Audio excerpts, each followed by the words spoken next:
Hello friends, ਅੱਜ ਦੀ video ਦੇ ਵਿੱਚ ਆਪਾਂ ਕੰਟੀਨਿਊਸ ਕਰਦੇ ਹਾਂ ਆਪਣੀ ਡਿਫਰੈਂਸ਼ੀਅਲ ਇਕੁਏਸ਼ਨ। ਇਸ ਤੋਂ ਪਹਿਲਾਂ ਦੀਆਂ ਵੀਡੀਓਜ਼ ਦੇ ਵਿੱਚ ਆਪਾਂ +2 ਲੈਵਲ ਦੀ ਡਿਫਰੈਂਸ਼ੀਅਲ ਇਕੁਏਸ਼ਨ ਤੇ ਐਗਜ਼ੈਕਟ ਡਿਫਰੈਂਸ਼ੀਅਲ ਇਕੁਏਸ਼ਨ ਵਾਲੀ ਵੀਡੀਓਜ਼ ਅਪਲੋਡ ਕਰ ਚੁੱਕੇ ਹਾਂ। ਠੀਕ ਹੈ, ਇਸ ਤੋਂ ਬਾਅਦ ਅਗਲਾ ਜਿਹੜਾ ਸਿਲੇਬਸ ਦੇ ਅਕੋਰਡਿੰਗ ਆਪਣਾ ਟੌਪਿਕ ਆਉਂਦਾ ਉਹ ਆਉਂਦਾ solution of linear differential equation. ਠੀਕ ਹੈ, ਤਾਂ ਅੱਜ ਆਪਾਂ ਅੱਜ ਦੀ ਵੀਡੀਓ ਦੇ ਵਿੱਚ ਇਹ ਡਿਸਕਸ ਕਰਾਂਗੇ। ਅਗਰ ਮੈਂ ਗੱਲ ਕਰਾਂ ਤਾਂ ਡਿਫਰੈਂਸ਼ੀਅਲ ਇਕੁਏਸ਼ਨ ਸਾਨੂੰ ਪਤਾ ਦੱਸਣ ਦੀ ਲੋੜ ਨਹੀਂ ਹੈ, ਕਿਉਂਕਿ ਇੰਪੋਰਟੈਂਟ ਜਿਹੜਾ ਹੈਗਾ ਕਨਸੈਪਟ ਹੈ, ਕਿਉਂਕਿ ਇਹਦੇ ਵਿੱਚੋਂ 8 ਤੋਂ ਲੈ ਕੇ 10 ਮਾਰਕਸ ਦੇ ਕੁਐਸਚਨ ਜਿਹੜੇ ਹੈਗੇ ਨੇ ਉਹ ਬਣਦੇ ਨੇ।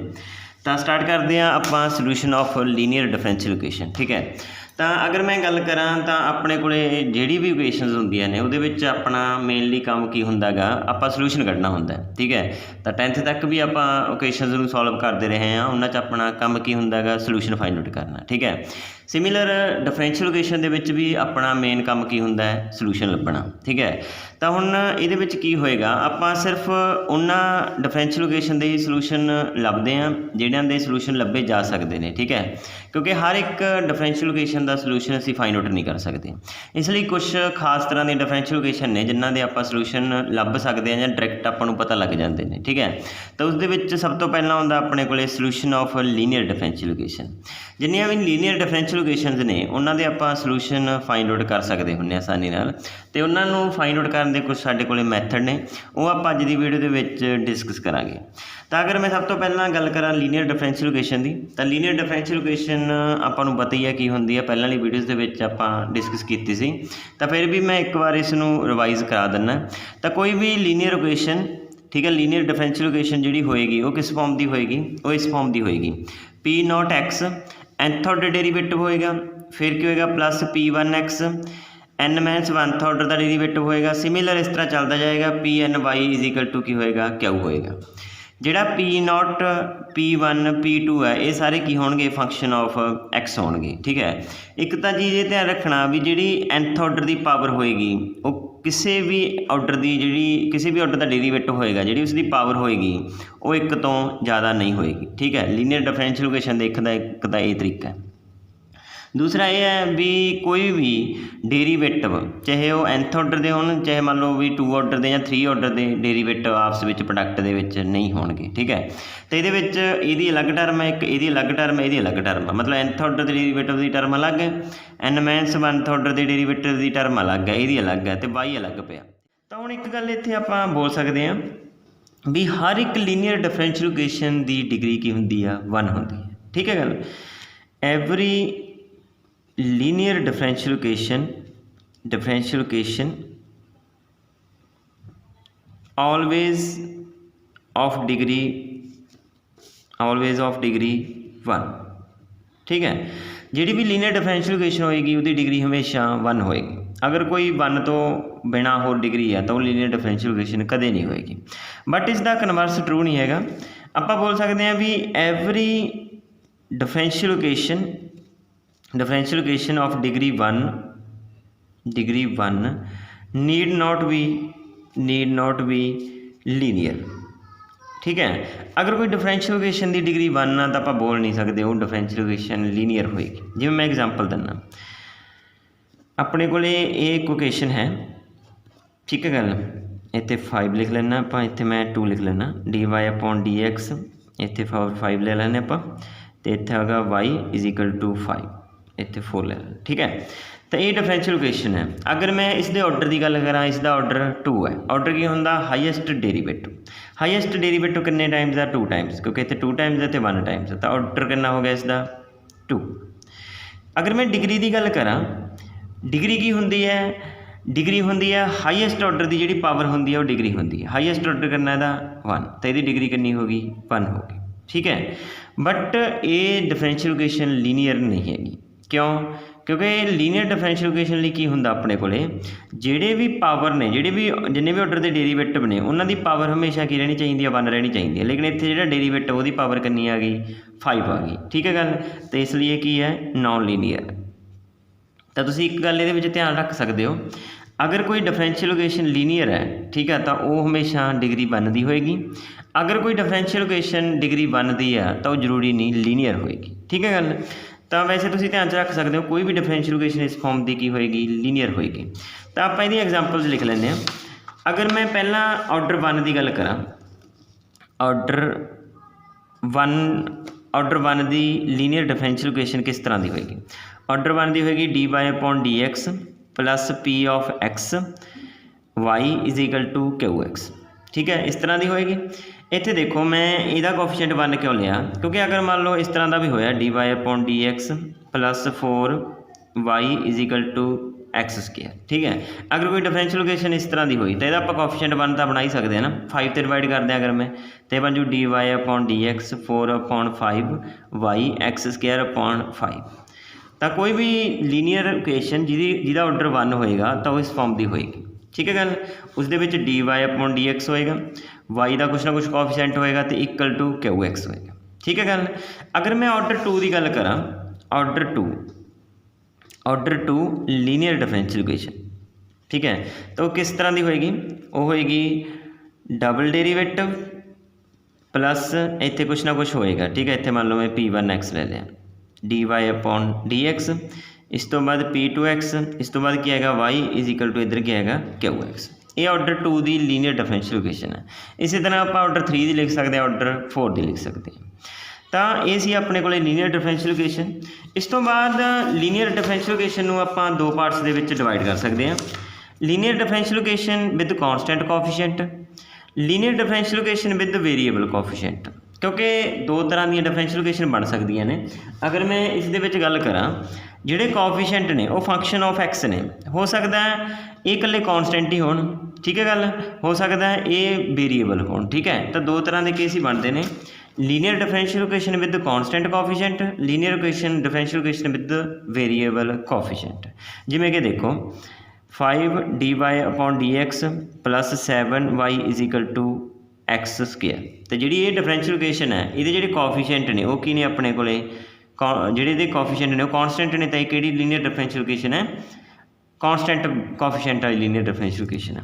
एक एग्जाम्पल होर लिख लें आप, -7 dy upon dx plus 12y is equal to 0। जी ये लीनियर डिफरेंशियल इक्वेशन है, अगर तुम ये कोफिशिएंट की गल करो, डबल डेरीवेटिव के कोफिशिएंट करना 1, यदा कोफिशिएंट करना -7, यदा करना 12, हर एक कोफिशिएंट की है कॉन्सटेंट है। ठीक है गल, तो ये कि डिफरेंशियल इक्वेशन है विद कॉन्सटेंट कोफिशिएंट वाली। अगर मैं इसकी गल करा तो इस वेरीएबल होंगे, जिमें कि x square double derivative -7x dy upon dx plus y is equal to 5x square. जी इस तरह की डिफरेंशियल इक्वेशन होंगी है जिदे वेरीएबल कोफिशिएंट होण, उन्होंने आप बोलते हैं linear differential equation with variable coefficient. ठीक है, तो हुण आप सलूशन गल करांगे। पहला आप डिस्कस करांगे कॉन्सटेंट कोफिशिएंट लई सलूशनस, फिर आप डिस्कस करांगे वेरीएबल कोफिशिएंट लई सलूशन। हुण आप डिस्कस करते हैं अगर किसी लीनियर डिफरेंशियल इक्वेशन के जिहड़े कोफिशिएंट ने अगर वो कॉन्सटेंट आ जाए तो उन्होंने सलूशन किस तरह फाइंड आउट किए जाते हैं। ठीक है, तो ये मैं एक डिफरेंशियल इक्वेशन ली है जिहदे जिहड़े कोफिशिएंट ने वो की अपने को कॉन्सटेंट लए ने। ठीक है, तो इक्वल टू QX है, जिहड़ा QX है फंक्शन ऑफ एक्स ही आएगा। ठीक है गल, तो हुण QX के हिसाब नाल भी इन्हों आप 2 पार्ट्स के डिवाइड कर सकते हैं। अगर तो QX हो गया 0, ठीक है गल, QX हो गया 0, तो इस सिस्टम को बोलते हैं होमोजीनियस सिस्टम। अगर QX आ गया नॉन जीरो तो उस सिस्टम को बोलते हैं नॉन होमोजीनियस सिस्टम। ठीक है गल, अगर मैं इसकी एग्जाम्पल लवां तो इसकी एग्जाम्पल आप लिख लें। इसकी एग्जाम्पल है double derivative -7 dy upon dx plus 12y is equal to 0। ठीक है गल, क्योंकि लीनियर डिफरेंशियल इक्वेशन है इक्वल टू की है 0, तो इसनों की बोलांगे आप होमोजीनियस सिस्टम। अगर मैं नॉन जीरो ले ला कुछ, जिवें मैं यही एग्जाम्पल ले लेना dy upon dx plus 12y, right hand side पर मैं मान लो e⁴x ले लिया, तो इस सिस्टम को बोलते हैं नॉन होमोजीनियस सिस्टम। तो हुण अगर मैं इन्हां दी गल करा, पहला आपां सीखांगे होमोजीनियस सिस्टम दे सलूशनस दी गल। तो इन्हां नूं करन दा की तरीका हुंदा, इन्हां दा करन दा तरीका आपां स्टैप बाय स्टैप सीखदे हां। स्टैप फस्ट की हुंदा अपने कोले, स्टैप फस्ट दे विच आपां लिखदे हां पहलां इहनूं सिंबॉलिक फॉर्म दे विच, पहला लिखांगे सिंबॉलिक फॉर्म दे विच। सिंबॉलिक फॉर्म का मतलब की है, आपां की करते हैं डी अपॉन dx नूं लैट कर लैने डी, तो डी अपॉन dx स्केयर नूं आपां ले लैने डी स्केयर। ठीक है गल, तो अगर मैं इनू लिखना हो तो की लिखूँगा, देखो जी इन्नी वैल्यू है ਜਿਹੜੀ ਇੰਨੀ ਵੈਲੂ ਆ ਇਹਦੀ ਵੈਲੂ ਕੀ ਆਪਣੇ ਕੋਲੇ ਡੀ ਸਕੇਅਰ, ਕਿਉਂਕਿ ਇਹਦਾ ਮੈਂ ਕੀ ਲੈਟ ਕੀਤਾ ਹੋਇਆ ਇਹਨੂੰ ਡੀ ਸਕੇਅਰ। ਵਾਈ ਐਸਟੇਜ ਰਹਿ ਜਾਏਗਾ -7, ਇੰਨੇ ਦੀ ਵੈਲੂ ਕੀ ਹੈ ਆਪਣੇ ਕੋਲੇ ਡੀ ਹੈ, ਵਾਈ ਐਸਟੇਜ ਰਹਿ ਜਾਏਗਾ +12 y = 0। ਤਾਂ ਅਗਰ ਮੈਂ ਬਾਈ ਕਾਮਨ ਕੱਢਾਂ ਇਹ ਬਣ ਜਾਏਗਾ ਡੀ ਸਕੇਅਰ -7d + 12 y = 0। ਠੀਕ ਹੈ ਗੱਲ, ਪਹਿਲਾ ਸਟੈਪ ਆਪਣਾ ਹੋ ਗਿਆ ਕੰਪਲੀਟ। ਇਸ ਤੋਂ ਬਾਅਦ ਸਟੈਪ ਸੈਕਿੰਡ ਦੇ ਵਿੱਚ ਆਪਾਂ ਕੀ ਕਰਨਾ ਹੁੰਦਾ ਹੈ, ਸਟੈਪ ਸੈਕਿੰਡ ਦੇ ਵਿੱਚ ਆਪਾਂ ਕੱਢਣੀ ਹੁੰਦੀ ਆ ਐਗਜ਼ੈਲਰੀ ਇਕੁਏਸ਼ਨ। ਠੀਕ ਹੈ ਗੱਲ, ਐਗਜ਼ੈਲਰੀ ਇਕੁਏਸ਼ਨ ਕੀ ਹੁੰਦੀ ਹੈ, ਅਗਰ ਮੈਂ ਇੰਨੀ ਚੀਜ਼ ਨੂੰ 0 ਦੇ ਉੱਪਰ ਰੱਖ ਦਿਆਂ ਮਤਲਬ ਡੀ ਸਕੇਅਰ -7d + 12 = 0, ਤਾਂ ਇਹ ਕੀ ਬਣ ਜਾਂਦੀ ਸਾਡੇ ਕੋਲੇ ਐਗਜ਼ੈਲਰੀ ਇਕੁਏਸ਼ਨ। ਇਹ ਇਕੁਏਸ਼ਨ ਕੁਆਡਰੇਟਿਕ ਵੀ ਹੋ ਸਕਦੀ ਹੈ, ਕਿਉਂਕਿ ਅਗਰ ਮੈਂ 2 ਆਰਡਰ ਦੀ ਲਵਾਂ ਤਾਂ ਕੁਆਡਰੇਟਿਕ ਇਕੁਏਸ਼ਨ ਬਣੇਗੀ, ਅਗਰ 3 ਆਰਡਰ ਦੀ ਲਵਾਂ ਤਾਂ ਕੀ ਬਣੇਗੀ ਆਪਣੇ ਕੋਲੇ ਕਿਊਬਿਕ ਬਣੇਗੀ। ਠੀਕ ਹੈ ਗੱਲ, ਅਗਰ ਇਹ ਇਕੁਏਸ਼ਨ ਬਣ ਗਈ ਤਾਂ ਇਹਨਾਂ ਦੇ ਆਪਾਂ ਰੂਟ ਵੀ ਫਾਈਂਡ ਆਊਟ ਕਰ ਸਕਦੇ ਹਾਂ। ਤਾਂ ਹੁਣ ਇਹਨਾਂ ਦੇ ਰੂਟ ਫਾਈਂਡ ਆਊਟ ਕਰਦੇ ਹਾਂ ਆਪਾਂ, ਤਾਂ ਸਾਨੂੰ ਪਤਾ ਹੀ ਇਹਦੇ ਰੂਟ ਕੀ ਬਣਨਗੇ ਆਪਣੇ ਕੋਲੇ d-4 ਤੇ d-3। ਠੀਕ ਹੈ ਗੱਲ, ਅਗਰ ਮੈਂ ਇਕੱਲੇ ਨੂੰ 0 ਦੇ ਉੱਪਰ ਰੱਖਦਾ ਤਾਂ d-4 = 0 ਆ ਗਿਆ, d = 4 ਆ ਗਿਆ, ਤੇ d-3 ਨੂੰ 0 ਦੇ ਉੱਪਰ ਰੱਖਣ d ਦੀ ਵੈਲੂ ਕਿੰਨੀ ਆ ਗਈ 3 ਆ ਗਈ। ਤਾਂ ਮੇਰੇ ਕੋਲ 2 ਰੂਟ ਮਿਲ ਗਏ, 2 ਹੀ ਮਿਲਣੇ ਸੀ ਕਿਉਂਕਿ ਕੁਆਡਰੇਟਿਕ ਇਕੁਏਸ਼ਨ ਸੀ। ਠੀਕ ਹੈ ਗੱਲ, ਤਾਂ ਹੁਣ ਆਪਾਂ ਅੱਗੇ ਦੇਖੋ ਕੀ ਕਰਦੇ ਹਾਂ ਸਟੈਪ ਥਰਡ ਦੇ ਵਿੱਚ। ਸਟੈਪ ਥਰਡ ਦੇ ਵਿੱਚ ਮੈਂ ਪਹਿਲਾਂ ਕੁਛ ਰੂਲ ਲਿਖਦਾ। ਦੇਖੋ ਅਗਰ 2 ਰੂਟ ਆਉਣਗੇ, ਠੀਕ ਹੈ, m1 ਤੇ m2 2 ਰੂਟ ਆਏ ਨੇ, ਕੁਆਡਰੇਟਿਕ ਇਕੁਏਸ਼ਨ ਹੈ। ਇਹ 2 ਰੂਟ 2 ਤਰ੍ਹਾਂ ਦੇ ਹੋ ਸਕਦੇ ਨੇ, ਜਾਂ ਤਾਂ ਇਹ ਦੋਨੇ ਰੂਟ ਕੀ ਹੋਣ ਰੀਅਲ ਹੋਣ, ਠੀਕ ਹੈ ਗੱਲ, ਜਾਂ ਕੀ ਹੋ ਸਕਦੇ ਨੇ ਇਮੈਜਨਰੀ ਹੋ ਸਕਦੇ ਨੇ, ਮਤਲਬ ਆਈਟਾ ਵਗੈਰਾ 'ਚ ਬਣ ਜਾਣ। ਠੀਕ ਹੈ ਗੱਲ, ਜਾਂ ਤਾਂ ਰੀਅਲ ਰੂਟਸ ਹੋਣਗੇ ਅਤੇ ਜਾਂ ਹੋਣਗੇ ਇਮੈਜਨਰੀ ਰੂਟਸ। ਠੀਕ ਹੈ ਗੱਲ, ਅਗਰ ਰੂਟਸ ਰੀਅਲ ਹੋਏ ਤਾਂ ਇਹ ਵੀ 2 ਤਰ੍ਹਾਂ ਦੇ ਹੋ ਸਕਦੇ ਨੇ। ਠੀਕ ਹੈ ਗੱਲ, ਜੇ 2 ਤਰ੍ਹਾਂ ਦੇ ਕਿਵੇਂ ਹੋ ਸਕਦਾ, ਅਨਈਕੁਅਲ ਹੋਣ, ਹੋ ਸਕਦਾ ਇਕੁਅਲ ਹੋਣ। ਠੀਕ ਹੈ ਗੱਲ, ਜਿਵੇਂ ਆਪਣੇ ਇਹਦੇ ਵਿੱਚ ਦੇਖੋ ਕੀ ਸੀਗਾ, ਇਹਦੇ ਵਿੱਚ ਜਿਹੜੇ ਰੂਟ ਆਏ ਨੇ ਇੱਕ 4 ਆਇਆ ਇੱਕ 3 ਆਇਆ, ਆਏ ਰੀਅਲ ਨੇ ਤੇ ਕੀ ਆਏ ਨੇ ਅਨਈਕੁਅਲ ਆਏ ਨੇ। ਠੀਕ ਹੈ ਗੱਲ, ਤਾਂ ਇਹਨਾਂ ਦੇ ਸੋਲੂਸ਼ਨ ਲਿਖਣ ਦਾ ਕੀ ਵੇ ਹੁੰਦਾ, ਅਗਰ ਆਪਣੇ ਕੋਲ m1 ਤੇ m2 2 ਰੂਟਸ ਨੇ ਤਾਂ ਇਹਨਾਂ ਦਾ ਸੋਲੂਸ਼ਨ ਹੁੰਦਾ ਗਾ y = c1 e⁻mx m1x + c2 e⁻m2x। m1 ਤੇ m2 ਕੀ ਨੇ ਜਿਹੜੇ ਰੂਟ ਆਪਾਂ ਨੂੰ ਮਿਲੇ ਨੇ, ਵੇਅਰ c1 ਐਂਡ c2 ਕੀ ਹੋਏਗਾ ਕੌਨਸਟੈਂਟ ਹੋਏਗਾ। ਠੀਕ ਹੈ ਗੱਲ, 2 ਕੌਨਸਟੈਂਟ ਕਿਉਂ ਲਏ, ਕਿਉਂਕਿ ਆਪਾਂ ਗੱਲ ਕਰਦੇ ਹੁੰਦੇ ਹਾਂ ਵੀ ਜਿੰਨੇ ਆਰਡਰ ਦੀ ਡਿਫਰੈਂਸ਼ੀਅਲ ਇਕੁਏਸ਼ਨ ਹੋਏਗੀ ਉਹਦੇ ਵਿੱਚ ਉਨੇ ਆਰਬਿਟਰੇਰੀ ਕੌਨਸਟੈਂਟ ਹੁੰਦੇ ਨੇ। ਠੀਕ ਹੈ ਗੱਲ, ਤਾਂ ਹੁਣ ਇਹਨੂੰ ਲਿਖਣ ਦਾ ਕੀ ਹੋਏਗਾ y = c1 e⁻m1 ਮੇਰੇ ਕੋਲੇ ਮੰਨ ਲਓ ਇਸ ਐਗਜ਼ਾਮਪਲ ਦੇ ਅਕੋਰਡਿੰਗ ਚੱਲਾਂ ਮੈਂ, m1 ਮੈਂ 4 ਲੈ ਲਿਆ, m2 ਮੈਂ 3 ਲੈ ਲਿਆ, ਅਤੇ ਬਣ ਜਾਏਗਾ m1 e⁻4x + c2 e⁻3x। ਤਾਂ ਇਹ ਸੋਲੂਸ਼ਨ ਮਿਲ ਗਿਆ। ਠੀਕ ਹੈ, ਇਸ ਸੋਲੂਸ਼ਨ ਨੂੰ ਆਪਾਂ ਕੰਪਲੀਟ ਸੋਲੂਸ਼ਨ ਵੀ ਬੋਲ ਦਿੰਦੇ ਹਾਂ, ਕੰਪਲੀਟ ਸੋਲੂਸ਼ਨ। ਤਾਂ ਕੀ ਆ ਗਿਆ ਆਪਣੇ ਕੋਲੇ c1 e⁻4x + c2 e⁻3x, ਇਹ y ਦੀ ਵੈਲੂ ਆਪਣੇ ਕੋਲੇ ਆ ਗਈ। ਠੀਕ ਹੈ ਗੱਲ, ਮਤਲਬ ਇਹ ਸੋਲੂਸ਼ਨ ਆ ਗਿਆ। ਸੋਲੂਸ਼ਨ ਆਪਾਂ ਨੂੰ ਕੀ ਪਤਾ ਹੀ ਹੁੰਦਾ ਵੀ, ਮਤਲਬ ਅਗਰ ਮੈਂ ਇਸ ਦੇ ਵਿੱਚ ਪੁੱਟ ਕਰਾਂ ਇਹ y ਦੀ ਵੈਲੂ ਤਾਂ ਇਹਨੂੰ ਸੈਟਿਸਫਾਈ ਕਰੇਗਾ, ਮਤਲਬ 0 ਬਣ ਜਾਏਗਾ। ਠੀਕ ਹੈ ਗੱਲ, ਇਹ ਆਪਣਾ ਸੀ ਪਹਿਲਾ ਰੂਲ। ਠੀਕ ਹੈ, ਹੁਣ ਅਗਲੇ ਰੂਲ ਦੇ ਵਿੱਚ ਕੀ ਹੈ, ਅਗਰ ਰੂਟਸ ਰੀਅਲ ਆਉਂਦੇ ਨੇ ਐਂਡ ਇਕੁਅਲ ਆਉਂਦੇ ਨੇ। ਠੀਕ ਹੈ ਗੱਲ, ਮੈਂ ਇਹਦੀ ਵੀ ਐਗਜ਼ਾਮਪਲ ਲਿਖਦਾ, ਜਿਵੇਂ ਮੈਂ ਐਗਜ਼ਾਮਪਲ ਲਿਖੀ d⁻⁴ -6dy/dx + 9 = 0। ਠੀਕ ਹੈ, ਇੱਥੇ ਮੈਂ ਪਲੱਸ ਲਿਖ ਲੈਣਾ। ਤਾਂ ਇਹ ਕੀ ਬਣ ਜਾਏਗਾ ਆਪਣੇ ਕੋਲੇ, ਇਹਨੂੰ ਪਹਿਲਾਂ ਸਿੰਬੋਲਿਕ ਫਾਰਮ 'ਚ ਲਿਖਾਂ, ਇਹ ਬਣ ਜਾਏਗਾ d² + 6d + 9 y = 0। ਇਹ ਹੋ ਗਈ ਆਪਣੀ ਸਿੰਬੋਲਿਕ ਫਾਰਮ। ਅਗਰ ਮੈਂ ਇਹਦੀ ਐਗਜ਼ੈਲਰੀ ਇਕੁਏਸ਼ਨ ਲਿਖਾਂ ਤਾਂ ਇਹ ਬਣ ਜਾਏਗਾ d² + 6d + 9 = 0। ਠੀਕ ਹੈ, ਇਹਦੇ ਅਗਰ ਮੈਂ ਰੂਟ ਲੱਭਾਂ ਤਾਂ ਇਹ ਬਣ ਜਾਏਗਾ d + 3 ਤੇ d + 3 = 0। ਤਾਂ ਮਤਲਬ d ਦੀਆਂ 2 ਵੈਲੂਜ਼ ਆ ਗਈਆਂ, ਇੱਕ -3 ਤੇ ਦੂਸਰੀ ਵੀ -3। ਠੀਕ ਹੈ, ਹੁਣ ਇਹਦੇ ਸੋਲੂਸ਼ਨ ਲਿਖਣ ਦਾ ਕੀ ਵੇ ਹੁੰਦਾ ਸਾਡੇ ਕੋਲੇ, ਅਗਰ ਰੂਟਸ ਇਕੁਅਲ ਹੋਣ ਤਾਂ ਇਹਦਾ ਸੋਲੂਸ਼ਨ ਹੁੰਦਾ y = c1 + c2x e⁻m1।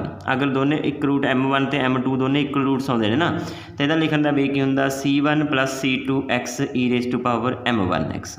ਦੇਖੋ ਆਪਾਂ ਇਹਨੂੰ ਇਸ ਤਰ੍ਹਾਂ ਕਿਉਂ ਨਹੀਂ ਲਿਖਿਆ, ਹੁਣ ਇਹਨੂੰ ਇਸ ਤਰ੍ਹਾਂ ਕਿਉਂ ਨਹੀਂ ਲਿਖਿਆ ਆਪਾਂ ਇਹ ਡਿਸਕਸ ਕਰਦੇ ਹਾਂ। ਅਗਰ ਮੈਂ ਇਹਨੂੰ ਇਸ ਤਰ੍ਹਾਂ ਲਿਖਦਾ, ਠੀਕ ਹੈ, ਤਾਂ ਇਹ ਬਣ ਜਾਂਦਾ y = c1 e⁻m1x plus C2 e⁻m 1x, क्योंकि दोनों इक्वल ने, इक्वल रूट्स ने। अगर इनू मैं इस वे नाल लिखदा तो की फर्क पैंदा, ठीक है। गल ये डिस्कस करते आपां। तो ये बन जाता C1 जिवें m1 की वैल्यू इत्थे मान लो -3 आई है, तो ये बन जाएगा e⁻3x प्लस C2 e⁻3x। हुण देखो एक गल गौर करो, ये e⁻3x कॉमन निकलदा, कॉमन निकल गया, ठीक है गल। तो हुण देखो C1 प्लस C2 ये एक नवा कॉन्सटेंट बन गया ना, C1 प्लस C2 एक नवा कॉन्सटेंट बन गया। इनू मैं मान लो ए लैट कर लिया e⁻3x, वेयर ए किहदे इक्वल आ गया अपने कोले C1 प्लस C2, ठीक है गल। तो हुण देखो मेरे को ये सोल्यूशन आ गया, ठीक है गल। पर ये गलत हो गया काम, की हो गया, क्योंकि किन्ने ऑर्डर की डिफरेंशियल इक्वेशन सी 2 ऑर्डर की, तो यह मतलब कॉन्सटेंट भी किन्ने होने चाहिए सी 2 होने चाहिए सी, ठीक है गल। लेकिन अपने को कॉन्सटेंट तो कितना आया, एक आया सिर्फ ए, ठीक है गल। तां करके इनू आपां किसी होर वे नाल लिखते हैं ताकि अपने दो कॉन्सटेंट बने रहन, क्योंकि 2 ऑर्डर की डिफरेंशियल इक्वेशन है, इसका मतलब आरबिटरी कॉन्सटेंट भी 2 होने चाहिए ने, ठीक है गल। इहो ਜਿਹੇ कॉन्सटेंट होने चाहिए ने ਜਿਹੜੇ एक दूजे ते डिपेंड ना करना, जिवें इत्थे तां डिपेंड कर गए सी ना C1 प्लस C2, ये तो ऐड होकर एक नवा कॉन्सटेंट बना देंगे। लेकिन इत्थे नहीं तुसीं ये चीज़ कर सकते, इत्थे तां C1 C2 अलग अलग ही रहणगे। तो तां करके इहनूं लिखण दा वे असीं इस तरह करते हैं, C1 प्लस C2 नाल x ला लैंदे e⁻m 1।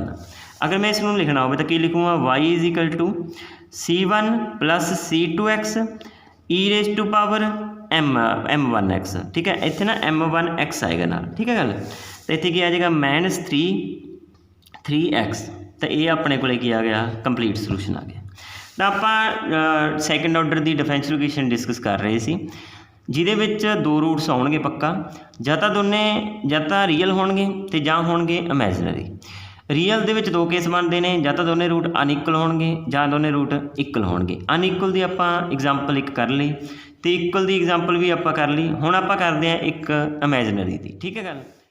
इस तो बाद आपां एक होर एग्जाम्पल करते हैं जिहदे विच जिहड़े रूट्स ने, ठीक है, वो की होणगे इमेजिनरी होणगे। जिवें मैं एग्जाम्पल लैना double derivative plus 2 dy/dx plus y = 0, इत्थे आएगा 2, ठीक है।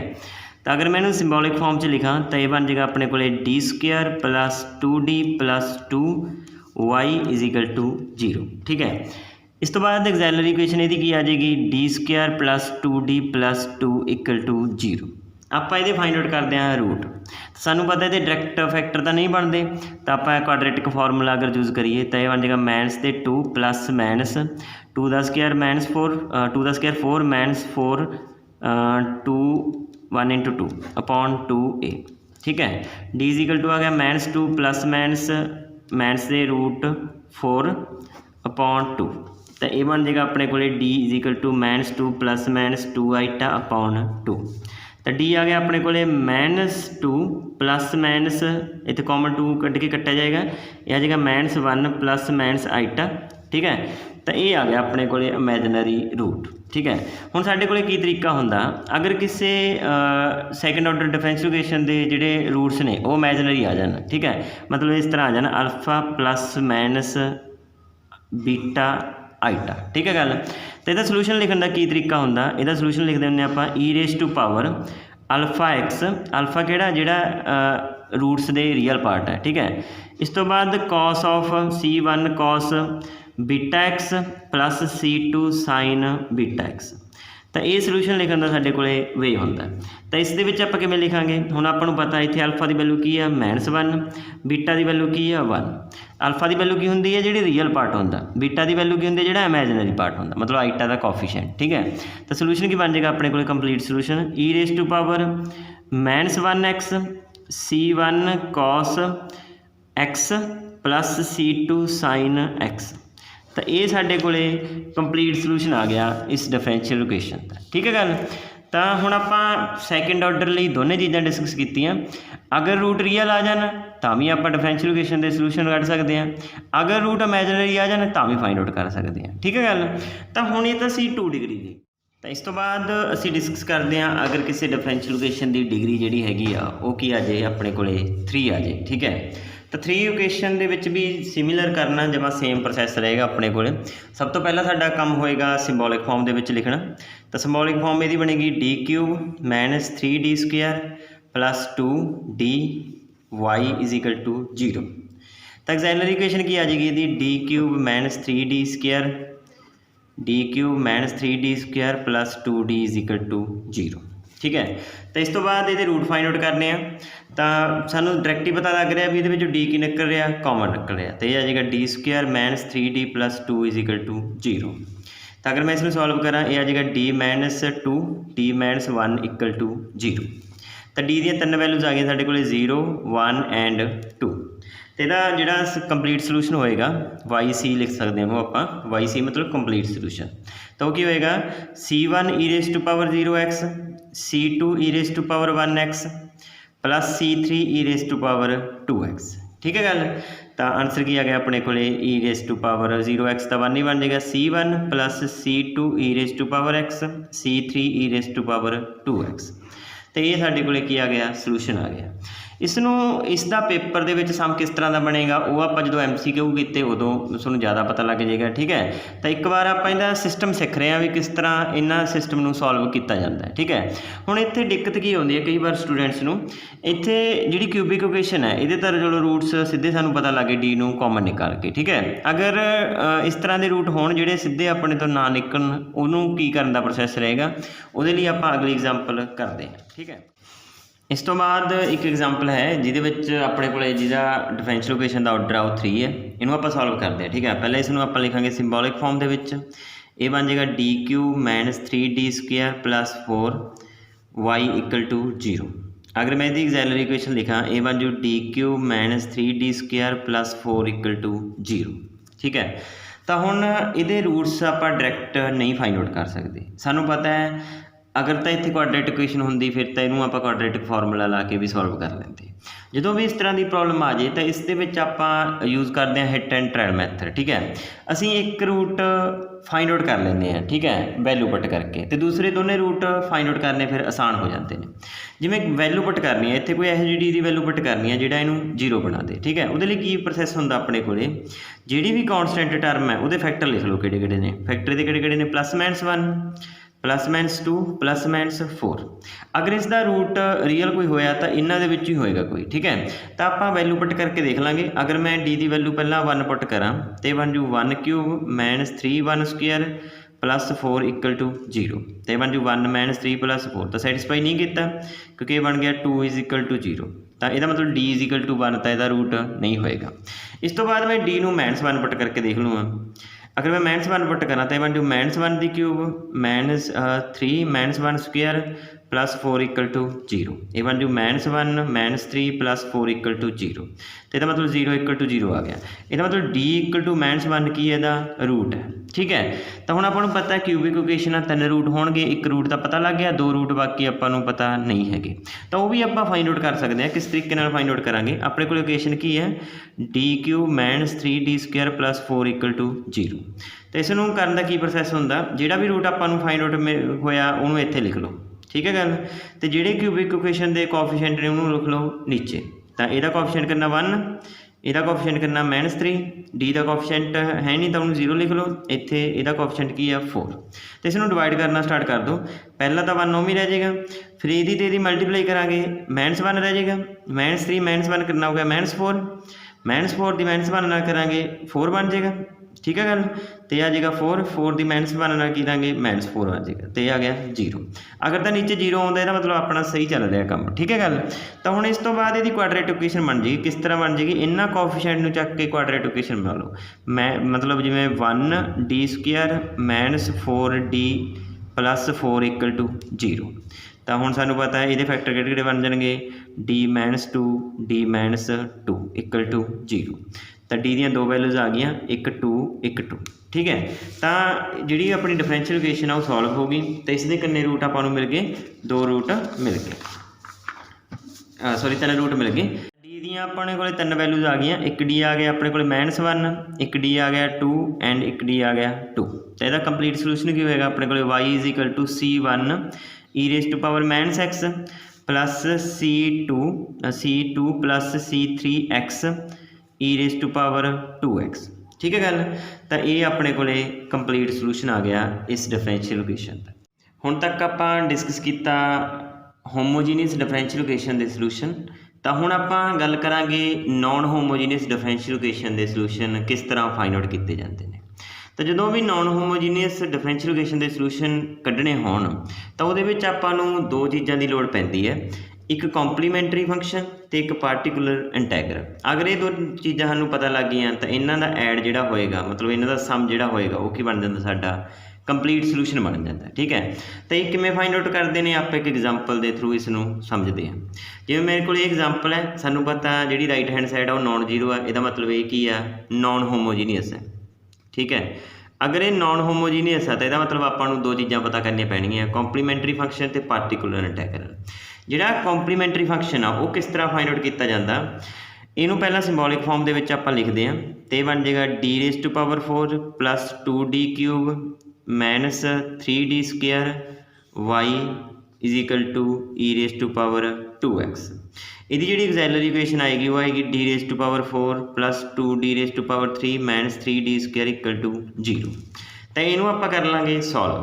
ਤਾਂ ਇਹਨੂੰ ਮੈਂ ਸੋਲਵ ਕਰਾਂ, ਇਹ ਬਣ ਜਾਏਗਾ d ਸਕੁਅਰ ਕਾਮਨ ਨਿਕਲ ਜਾਏਗਾ, d square plus 2d minus 3 equal to 0। ਅਤੇ ਇਹਦੇ ਬਣਾ ਲਓ ਫੈਕਟਰ, ਇਹ ਬਣ ਜਾਣਗੇ d ਪਲੱਸ 3 ਅਤੇ d ਮਾਈਨਸ 1 ਇਕੁਅਲ ਟੂ 0। ਤਾਂ ਮੇਰੇ ਕੋਲ d ਦੀਆਂ ਚਾਰ ਵੈਲਿਊਜ਼ ਆ ਗਈਆਂ, 0 0 ਮਾਈਨਸ 3 ਅਤੇ 1। ਇਸ ਤੋਂ ਬਾਅਦ ਜਿਹੜਾ ਕੰਪਲੀਮੈਂਟਰੀ ਫੰਕਸ਼ਨ ਹੈ ਉਹ ਕਿਸ ਤਰ੍ਹਾਂ ਫਾਈਂਡ ਆਊਟ ਕੀਤਾ ਜਾਂਦਾ ਹੈ। ਜਿਹੜਾ ਹੋਮੋਜੀਨੀਅਸ ਪਾਰਟ ਦਾ ਸੋਲੂਸ਼ਨ ਹੁੰਦਾ, ਜਿਸ ਤਰ੍ਹਾਂ ਆਪਾਂ ਹੋਮੋਜੀਨੀਅਸ ਪਾਰਟ ਦਾ ਸੋਲੂਸ਼ਨ ਲਿਖਦੇ ਹਾਂ, ਇਹਨੂੰ ਉਸ ਤਰ੍ਹਾਂ ਲਿਖਿਆ ਜਾਏਗਾ। ਠੀਕ ਹੈ, ਤਾਂ ਇਹਨੂੰ ਮੈਂ ਲਿਖੂੰਗਾ ਕੰਪਲੀਮੈਂਟਰੀ ਫੰਕਸ਼ਨ। ਠੀਕ ਹੈ, ਕੰਪਲੀਮੈਂਟਰੀ ਫੰਕਸ਼ਨ ਕਿਹਦੇ ਇਕੁਅਲ ਹੋਏਗਾ, ਇਹਨੂੰ ਆਪਾਂ ਲਿਖਾਂਗੇ y ਆਫ c। ਠੀਕ ਹੈ, ਇਹ ਕਿਹਦੇ ਇਕੁਅਲ ਹੋਏਗਾ, ਇਹ ਹੋਏਗਾ c1 e⁻³ minus 3x, c2 e⁻x plus c3 plus c4x e⁻0x। ਕਿਉਂਕਿ ਮੇਰੇ ਕੋਲ ਚਾਰ ਰੂਟਸ ਨੇ ਨਾ, ਦੋ ਰਿਪੀਟਡ ਰੂਟ ਨੇ, ਤਾਂ ਉਹਨਾਂ ਨੂੰ ਆਪਾਂ ਇਸ ਫਾਰਮ 'ਚ ਲਿਖਾਂਗੇ। ਜਿਹੜੇ ਸਿੰਗਲ ਰੂਟ ਨੇ ਉਹਨਾਂ ਨੂੰ ਆਪਾਂ ਇਸ ਤਰ੍ਹਾਂ ਲਿਖਾਂਗੇ, e⁻³ ਮਾਈਨਸ 3x ਅਤੇ e⁻1x। ਤਾਂ ਅਗਰ ਮੈਨੂੰ ਮੈਂ ਸਹੀ ਕਰਕੇ ਲਿਖਿਆ, ਇਹ ਬਣ ਜਾਏਗਾ yc is equal to c1 e⁻³ minus 3x, c2 e⁻x plus c3 plus c4x। ਇਹ ਤਾਂ ਬਣ ਜਾਏਗਾ। ਠੀਕ ਹੈ, ਅਤੇ ਇਹ ਮੇਰੇ ਕੋਲ ਕੀ ਆ ਗਿਆ, ਕੰਪਲੀਮੈਂਟਰੀ ਫੰਕਸ਼ਨ ਆ ਗਿਆ। ਤਾਂ ਹੁਣ ਸਿਰਫ ਮੇਰੇ ਕੋਲ ਇੱਕ ਚੀਜ਼ ਕੱਢਣ ਵਾਲੀ ਰਹਿ ਗਈ, particular integral. Particular integral important ਆ ਕਿਉਂਕਿ ਪੇਪਰ ਦੇ ਵਿੱਚ ਡਾਇਰੈਕਟ ਆਪਣੇ ਤੋਂ ਪਾਰਟੀਕੂਲਰ ਇੰਟੈਗਰਲ ਪੁੱਛਿਆ ਜਾਂਦਾ। ਕਿਉਂਕਿ ਅਗਰ ਦੋਨੇ ਚੀਜ਼ਾਂ ਪੁੱਛਣਗੇ, ਉਹ ਪੂਰਾ ਸੋਲੂਸ਼ਨ ਪੁੱਛਣਗੇ ਕੰਪਲੀਟ, ਤਾਂ ਉਹਦੇ ਵਿੱਚ ਆਪਾਂ ਨੂੰ ਦੋ ਚੀਜ਼ਾਂ ਕੱਢਣੀਆਂ ਪੈਣਗੀਆਂ, ਜਿਹੜਾ ਕਿ ਕੰਪਲੀਮੈਂਟਰੀ ਫੰਕਸ਼ਨ ਵੀ ਅਤੇ ਪਾਰਟੀਕੂਲਰ ਇੰਟੈਗਰਲ ਵੀ। ਤਾਂ ਫਿਰ ਇੰਨਾ ਆਪਾਂ 1 ਮਿੰਟ ਦਾ ਸਮ ਹੁੰਦਾ, ਇਸ ਲਈ ਆਪਾਂ ਉਹ ਲੈਂਥ ਹੀ ਵਗ ਜਾਂਦਾ। ਠੀਕ ਹੈ, ਇਸ ਲਈ ਉਹ ਇੱਕ ਚੀਜ਼ ਪੁੱਛਦੇ ਨੇ, ਜਾਂ ਤਾਂ ਪਾਰਟੀਕੂਲਰ ਇੰਟੈਗਰਲ ਪੁੱਛਣਗੇ ਅਤੇ ਜਾਂ ਕੰਪਲੀਮੈਂਟਰੀ ਫੰਕਸ਼ਨ ਪੁੱਛਦੇ ਨੇ। ਤਾਂ ਹੁਣ ਆਪਾਂ ਤਰੀਕਾ ਸਿੱਖਦੇ ਹਾਂ ਵੀ ਜਿਹੜਾ ਆਪਣੇ ਕੋਲੇ ਪਾਰਟੀਕੂਲਰ ਇੰਟੈਗਰਲ ਹੈ ਉਹ ਕਿਸ ਤਰ੍ਹਾਂ ਫਾਈਂਡ ਆਊਟ ਕੀਤਾ ਜਾਂਦਾ। ਠੀਕ ਹੈ, ਤਾਂ ਇਸ ਤੋਂ ਬਾਅਦ ਮੈਂ ਅਗਰ ਗੱਲ ਕਰਾਂ ਪਾਰਟੀਕੂਲਰ ਇੰਟੈਗਰਲ ਦੀ, ਤਾਂ ਪਾਰਟੀਕੂਲਰ ਇੰਟੈਗਰਲ ਡਿਪੈਂਡ ਕਰਦਾ ਫੰਕਸ਼ਨ 'ਤੇ ਜਿਹੜਾ ਕਿ ਰਾਈਟ ਹੈਂਡ ਸਾਈਡ ਦੇ ਵਿੱਚ ਪਿਆ। ਠੀਕ ਹੈ, ਜਿਸ ਤਰ੍ਹਾਂ ਦਾ ਫੰਕਸ਼ਨ ਰਾਈਟ ਹੈਂਡ ਸਾਈਡ ਦੇ ਵਿੱਚ ਪਿਆ ਹੋਊਗਾ ਉਸ ਦੇ ਅਕੋਰਡਿੰਗ ਹੀ ਇਸ ਦਾ ਪਾਰਟੀਕੂਲਰ ਇੰਟੈਗਰਲ ਨਿਕਲਦਾ। ਠੀਕ ਹੈ, ਜਿਵੇਂ ਹੁਣ ਇਸ ਦੇ ਵਿੱਚ ਰਾਈਟ ਹੈਂਡ ਸਾਈਡ 'ਤੇ e⁻² ਪਿਆ। ਠੀਕ ਹੈ, ਕੋਈ ਵੀ ਫੰਕਸ਼ਨ ਅਗਰ ਰਾਈਟ ਹੈਂਡ ਸਾਈਡ ਦੇ ਵਿੱਚ e⁻mx ਫਾਰਮ ਦਾ ਆ ਜੇ ਤਾਂ ਉਸ ਦਾ ਪਾਰਟੀਕੂਲਰ ਇੰਟੈਗਰਲ ਕਿਸ ਤਰ੍ਹਾਂ ਕੱਢਿਆ ਜਾਂਦਾ ਉਹ ਆਪਾਂ ਸਿੱਖਦੇ ਹਾਂ। ਜਿਵੇਂ ਮੈਂ ਐਗਜ਼ਾਮਪਲ ਲਈ ਹੈ, ਇਸ ਐਗਜ਼ਾਮਪਲ ਦੇ ਵਿੱਚ ਰਾਈਟ ਹੈਂਡ ਸਾਈਡ 'ਤੇ e⁻² ਹੈ। ਅਗਲੀ ਐਗਜ਼ਾਮਪਲ ਆਪਾਂ ਇਹੋ ਜਿਹੀ ਲਵਾਂਗੇ ਜਿਹਦੇ ਵਿੱਚ ਸਾਈਨ ਜਾਂ ਕੋਸ ਦੇ ਵਿੱਚ ਆਏਗਾ। ਠੀਕ ਹੈ, ਤਾਂ ਜਿਵੇਂ ਆਪਾਂ ਇਹਦੀ ਐਗਜ਼ਾਮਪਲ ਕਰਦੇ ਹਾਂ, ਪਾਰਟੀਕੂਲਰ ਇੰਟੈਗਰਲ ਕਿਸ ਤਰ੍ਹਾਂ ਕੱਢਿਆ ਜਾਂਦਾ ਹੈ। ਜਿਹੜੀ ਆਪਣੀ ਐਗਜ਼ੈਲਰੀ ਇਕੁਏਸ਼ਨ ਬਣੀ ਸੀ, ਠੀਕ ਹੈ, ਉਹਨੂੰ ਰਾਈਟ ਹੈਂਡ ਸਾਈਡ 'ਤੇ ਲੈ ਜਾਓ। ਇਹ ਬਣ ਜਾਏਗਾ d1/d⁴ plus 2d⁻³ minus 3d square ਅਤੇ e⁻² ਨੂੰ ਐਜ਼ ਇਟ ਇਜ਼ ਲਿਖ ਦਿਓ। ਠੀਕ ਹੈ, ਇੱਕ ਤਰ੍ਹਾਂ ਨਾਲ ਆਪਾਂ ਇਹ ਸਮਝ ਸਕਦੇ ਹਾਂ ਵੀ ਜੋ ਲੈਫਟ ਹੈਂਡ ਸਾਈਡ 'ਤੇ ਆਪਣੀ ਸਿੰਬੋਲਿਕ ਫਾਰਮ ਬਣਦੀ ਹੈ। ਠੀਕ ਹੈ, ਉਸ ਤੋਂ ਬਾਅਦ ਆਪਾਂ ਇਸ ਚੀਜ਼ ਨੂੰ, ਜਿਹੜੀ ਇੰਨੀ ਚੀਜ਼ ਬਣੀ ਵੀ ਹੈ, ਇਹਨੂੰ ਆਪਾਂ ਕਿੱਧਰ ਲੈ ਜਾਂਦੇ ਹਾਂ, ਰਾਈਟ ਹੈਂਡ ਸਾਈਡ 'ਤੇ ਲੈ ਜਾਂਦੇ ਹਾਂ। ਤਾਂ ਹੁਣ ਇਸ ਨੂੰ ਕਰਨ ਦਾ ਕੀ ਤਰੀਕਾ ਹੁੰਦਾ, ਆਪਣੇ ਕੋਲ ਜਿਹੜਾ ਵੀ ਐਕਸ ਦਾ ਕੋਐਫੀਸ਼ੀਐਂਟ ਆ, e ਦੀ ਪਾਵਰ ਦੇ ਵਿੱਚ ਜਿਹੜਾ ਵੀ ਐਕਸ ਦਾ ਕੋਐਫੀਸ਼ੀਐਂਟ ਪਿਆ ਉਹਨੂੰ ਆਪਾਂ d ਦੀ ਜਗ੍ਹਾ 'ਤੇ ਪੁੱਟ ਕਰ ਦਿੰਦੇ ਹਾਂ। ਠੀਕ ਹੈ, ਜਿਵੇਂ ਇਹਦੇ ਵਿੱਚ ਕੀ ਹੈ 2, ਤਾਂ d ਦੀ ਜਗ੍ਹਾ 'ਤੇ ਕੀ ਪੁੱਟ ਕਰ ਦੇਂਗੇ ਆਪਾਂ, 2 ਪੁੱਟ ਕਰ ਦੇਂਗੇ। ਜੋ 2 ਪੁੱਟ ਕਰਤਾ ਇਹ ਬਣ ਜਾਏਗਾ 1/2⁴ ਪਲੱਸ 2 2⁻³ ਮਾਈਨਸ 3 2 ਸਕੁਅਰ e⁻²x। ਠੀਕ ਹੈ, ਇਹਨੂੰ ਆਪਾਂ ਕਰ ਦੇਂਗੇ ਸੋਲਵ। 2⁻4 16 ਬਣ ਜਾਏਗਾ, 2⁻3 8 8 2 ਜਾਂ 16 ਮਾਈਨਸ 4 3 ਜਾਂ 12 e⁻²x। ਤਾਂ ਆਪਣਾ ਪਾਰਟੀਕੂਲਰ ਇੰਟੈਗਰਲ ਕੀ ਆ ਗਿਆ, 1 बाई ये बन जाएगा 30/20 मतलब 1/20 e⁻²x ये अपना आ गया पार्टिकुलर इंटैगरल। अगर मैं कंप्लीट सोल्यूशन की गल करा तो कंप्लीट सोल्यूशन आप किवें फाइंड आउट करते हैं कॉम्पलीमेंटरी फंक्शन प्लस पार्टिकुलर इंटैगरल। तो पार्टिकुलर इंटैगरल भी कढ़ लिया आप तो कॉम्पलीमेंटरी फंक्शन भी कढ़ लिया इन्हों की कर देंगे आप ऐड कर देंगे। तो वाई मतलब कंप्लीट सोल्यूशन कि इक्वल आ जाएगा वाई सी प्लस पार्टिकुलर इंटैगरल। तो वाई सी आप पहले ही कढ़ चुके हैं ये हुण ये है अपने को C1 e⁻³ C2 e⁻x plus C3 C4x plus 1/20 ठीक है e⁻²x ये अपना फाइनल आंसर आ गया। ठीक है ये इस तरह फाइंड आउट किया जाता है। तो इस तो बाद हुण इहदे विच एक गल होर है अगर देखो इस तरह जो आप वैल्यू पुट की सी डी की 2 ठीक है ये हो सकता 2 पुट करने तो बाद जोड़ा इत्थे आ चीज़ सॉल्व करके बनी सी हो सकता इत्थे 0 बन जाए। ठीक है अगर 0 बन जाए तो केस ऑफ फेलर का बन जाता। ठीक है उन्होंने किस तरह सॉल्व करते हैं वो आप सीखते हैं। जिमें कि मैं एक एग्जाम्पल लेना अपने को एग्जाम्पल है d⁻² - 7d + 12y = e⁻³ ठीक है इनू आप सॉल्व करते हैं। तो यदा मैं सीधा पार्टिकुलर इंटैगरल करदा तो आएगा 1/d² - 7d + 12 e⁻³x। तो इनू सॉल्व करने का मैथड मैं तुहानूं दस्सिया आपां डी की जगह तो की पुट करते हैं 3 क्योंकि जोड़ा ई की पावर के एक्स का कोएफिशिएंट होंदा वो डी की जगह तो पुट करते हैं। अगर मैं इतने पुट करूँ ये बन जू 1/3² 7 3 + 12 e⁻³x। तो अगर इनू आप सॉल्व करिए आपको पता है 0 बन जाएगा e⁻³ बन गया। तो इस तो बाद जेकर 0 बन जाए तो इसनों करने का की तरीका होंदा अपने को इसनों करने का तरीका होंदा पार्टिकुलर इंटैगरल = जिहदे विद रिस्पैक्ट टू आप कर रहे हैं आपको पता अपना काम कि विद रिस्पैक्ट टू चल रहा एक्स से चल रहा वो एक्स लाओ। ठीक है अपॉन जिहड़ी भी चीज़ नीचे है जिहड़ी भी एक्सैलरी इक्वेशन अपनी ये होंदी है इनू इहदा की कर दो डेरीवेटिव कर दो विद रिस्पैक्ट टू डी। ठीक है इहदा डेरीवेटिव आप करांगे विद रिस्पैक्ट टू डी मतलब d² - 7d + 12 e⁻³x। तो हुण इहदा मैं डेरीवेटिव करा ये बन जाएगा 2d - 7 e⁻³ हुण उही चीज़ फिर करनी है डी की जगह तो की पुट करांगे आप ई की पावर के जोड़ा एक्स का कोएफिशिएंट होया की है 3 तो इत्थे पुट करांगे बन जाएगा 2 × 3 - 7 e⁻³x। तो पार्टिकुलर इंटैगरल की आ गया अपना x बाय इनू सॉल्व करांगे 3 2 6 - 7 तो -1 e⁻³ मतलब पार्टिकुलर इंटैगरल की आ गया -x e⁻³x। तो इस तरह आप करते हैं अगर अपना होमोजीनियस पार्ट के ई की पावर के कोई फंक्शन पिया। ठीक है अगर वो 0 बन गया तो आप एक बार डेरीवेटिव करके एक्स ला के एक बार डेरीवेटिव करके दोबारे अप्लाई करते हैं। अगर फिर तो 0 बन जाए अगर मान लो इतने दोबारे 0 बन जाता फिर आप एक बार डेरीवेटिव होर करते तो 1x होर ला लेंगे। ठीक है ये अपने को प्रोसैस है इसनों करने का।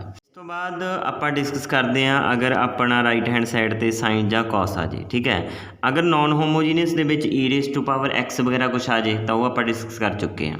अगर नॉन होमोजीनियस पार्ट के साइन या कॉस आ जाए उसनों किस तरह करते होंगे आप देखते हैं। तो सब तो पहला तो आप अगर कंप्लीट सोल्यूशन कढ़ना हो तो पहला आप कॉम्पलीमेंटरी फंक्शन फाइंड आउट करांगे बट इस सिर्फ पार्टिकुलर इंटैगरल कढ़ना तो आप सीधा पार्टिकुलर इंटैगरल कढ़ांगे। ठीक है आ जाएगा 1/d² + 4 ठीक है sin 2x ये चीज़ बन गई अपने को। तो इस तो बाद इहदा करने का की तरीका होंदा है अगर अपने को नॉन होमोजीनियस पार्ट के sin mx हो तो आप d² की जगह तो की पुट करते हैं -m² पुट करते हैं। सिमिलर अगर cos mx हो तो आप d² की थां की पुट करते हैं -m²। साइन तो cos बिल्कुल सेम ने।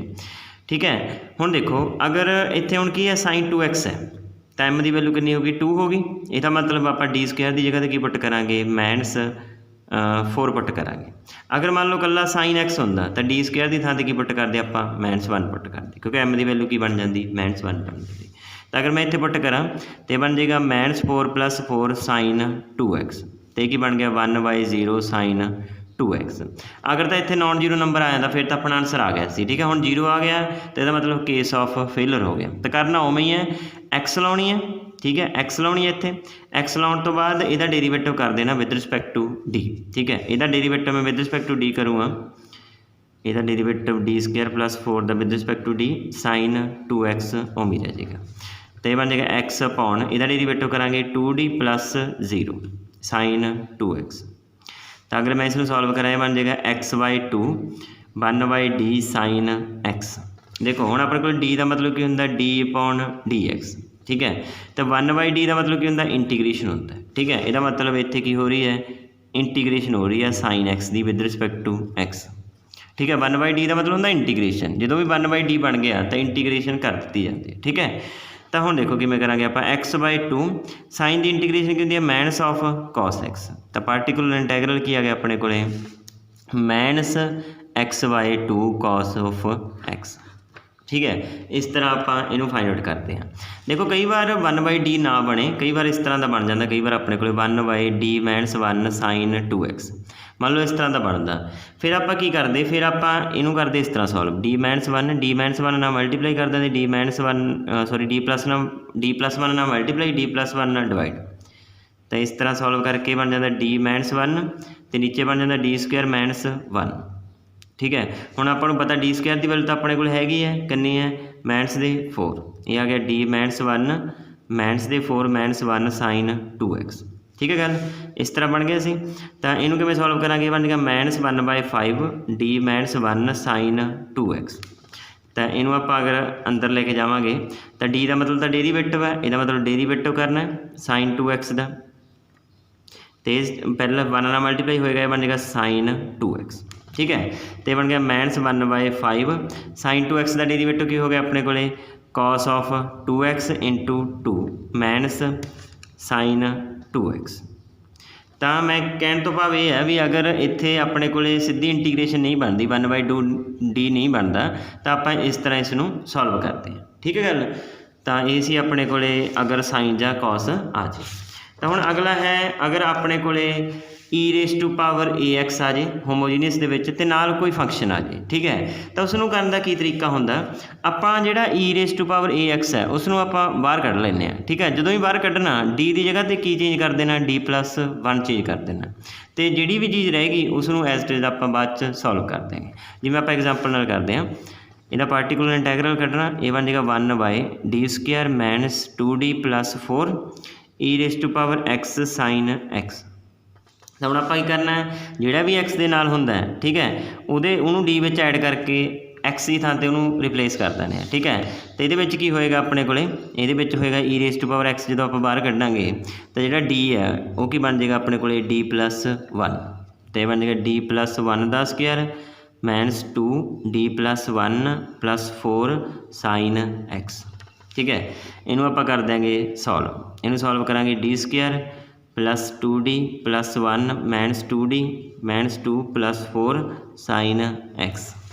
तो बन जाएगा e⁻x 2d ना 2d कैंसिल हो जाएगा, ठीक है। ये बन जाएगा d स्क्वायर, तो ये बन गया 5 माइनस 2 मतलब प्लस दे 3 साइन x। तो हम आपको पता जो साइन आ जाए तो आप करते होंगे डी स्क्वायर की जगह की पुट करते हैं माइनस m स्क्वायर, m की वैल्यू 1 है, इसका मतलब डी स्क्वायर की थां ते की पुट करांगे माइनस 1। तो यह बन जाएगा e⁻x minus 1 plus 3 sign x। तो बन गया e⁻x 2 साइन x। तो ये आ गया साढ़े को पार्टिकुलर इंटैगरल आ गया। तो ये की होया अपने को जो भी e(x) के नाल कोई फंक्शन आ जाए, ठीक है, तो आप इस तरह इसनों सॉल्व करते हैं। तो आप हुण तक की चीज़ सीखी, एक तो आप ये सीखी अगर नॉन होमोजीनियस पार्ट दे विच साइन या कॉस आ जाए तो वो आप डी स्क्वायर नूं की पुट करते हैं माइनस m स्क्वायर, ठीक है। इस तो बाद दूसरी गल ये है अगर e⁻x आ जाए तो आप डी की थां ते की पुट करते हैं ए पुट करते हैं, ठीक है।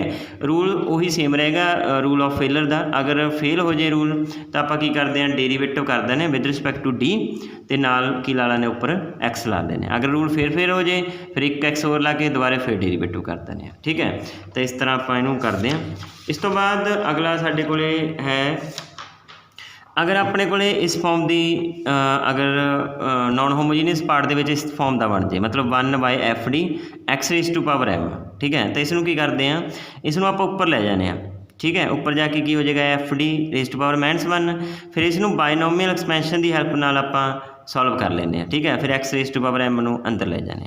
तो जिवें मैं एक एग्जाम्पल ली है ये x⁻1 है, ठीक है, मतलब नॉन होमोजीनियस पार्ट दे विच कोई पॉलीनोमियल फंक्शन आ जाए तो उसनों किस तरह सॉल्व करते हैं।